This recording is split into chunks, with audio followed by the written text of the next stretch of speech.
नमस्ते दोस्तों, जय माता दी। आपका मेरे चैनल पर स्वागत है। दोस्तों, बहुत लोगों के कमेंट, बहुत लोगों की ये परेशानी होती है कि हम अकेले पूजा कर रहे हैं तो हम करवे को कैसे बदलें, क्योंकि आपस में करवा बदला जाता है। तो आप अगर अकेले पूजा कर रहे हैं तो पहले तो आप 2 करवे रखिए, या तो एक करवा एक लोटा कर लीजिए या तो सिर्फ एक करवा ही रख लीजिए। अगर आप करवा और लोटा रखना चाहते हैं तो इस तरह इस पर आप पहले इसके कंठ पर मौली बांध दीजिएगा और फिर इस तरह से आप करवे से मतलब लोटे से करवे को बदल सकते हैं। और अगर नहीं तो फिर आप 2 करवा आपस में बदल सकते हैं। जैसे मैंने ये 2 करवे रखे हैं, मैं अकेले पूजा करती हूँ तो मैंने 2 करवे रखे हैं, मैं इन्हीं को आपस में बदलूंगी। अगर आपके पास पीतल का करवा है, इस तरह का फूल का करवा है, तो आप इसको भी इसी तरह से चेंज करेंगे, प्रोसेस वही रहेगी।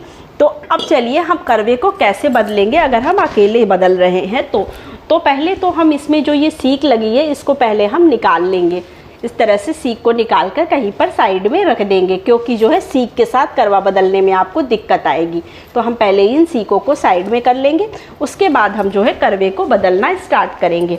तो हमें अपने आंचल के पल्लू से, जैसे ये आपका साड़ी का पल्लो है, इसको इस तरह से आप लगा लीजिएगा और इस तरह से हमें करवे को बदलना है।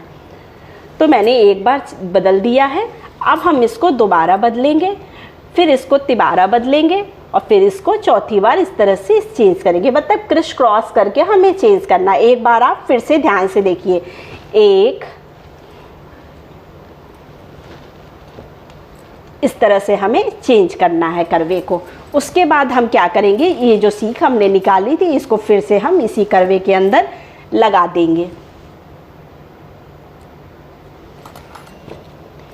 क्योंकि सीख के साथ करवा बदलना थोड़ा सा मुश्किल हो जाता है, क्योंकि सीख फंसती है आपस में। तो आप इसको फिर इस तरह से लगा दीजिएगा और फिर जहाँ पर जो करवा था उसको उसी स्थान पर फिर से रख दीजिएगा।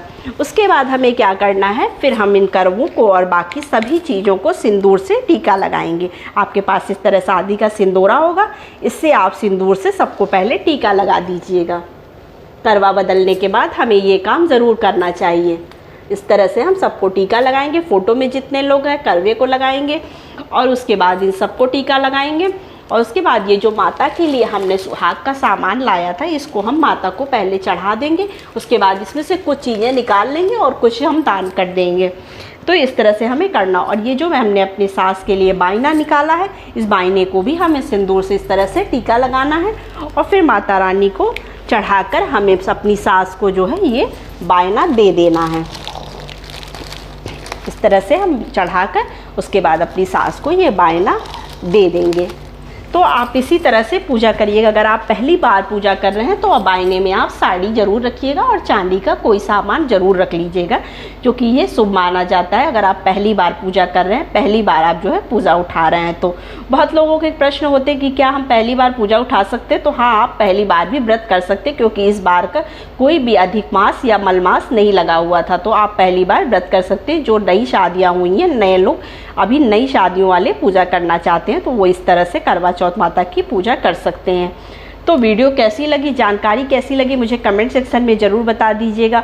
और हाँ, लास्ट में जय माता दी लिखना ज़रूर बिल्कुल ना भूलिएगा। तो नमस्ते फ्रेंड्स, जय माता दी।